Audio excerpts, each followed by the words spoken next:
Shalom bien-aimés dans le Seigneur, notre méditation du jour s'intitule « La garantie dans toutes les batailles ».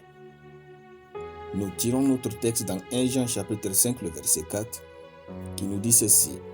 « Parce que tout ce qui est né de Dieu triomphe du monde, et la victoire qui triomphe du monde, c'est notre foi. » Alléluia. Dans toutes les batailles de la vie que vous pourriez mener, il n'y a qu'une seule garantie à vos victoires, votre foi en Dieu. C'est pourquoi le diable fera tout pour détruire votre foi. Au cas où vous l'ignorez, le diable n'a rien à faire de vos richesses, de vos connaissances, de vos avoirs et bien d'autres choses. Il veut seulement une et une seule chose, détruire votre foi. Car tout ce que vous avez, vous l'avez eu par votre foi en Dieu. Votre famille, votre travail, vos études, vos richesses, vos entreprises, vos terres, votre influence et bien d'autres choses sont les conséquences directes de votre foi en Dieu. Alors, peu importe les batailles de la vie, tant que votre foi est stable en Dieu et en sa puissance, vous gagnerez certainement. Mais si vous laissez les batailles de la vie assombrissent la lumière de votre foi, vous êtes obligé d'échouer. Tout ce que nous pouvons réussir avec Dieu est simplement tout ce que nous pouvons faire par notre foi en lui. Car Dieu ne peut aller au-delà de la limite de notre foi. Notre victoire n'est donc pas à la taille de sa puissance, mais de notre foi. Notre verset dit « Et la victoire qui triomphe du monde, c'est notre foi ».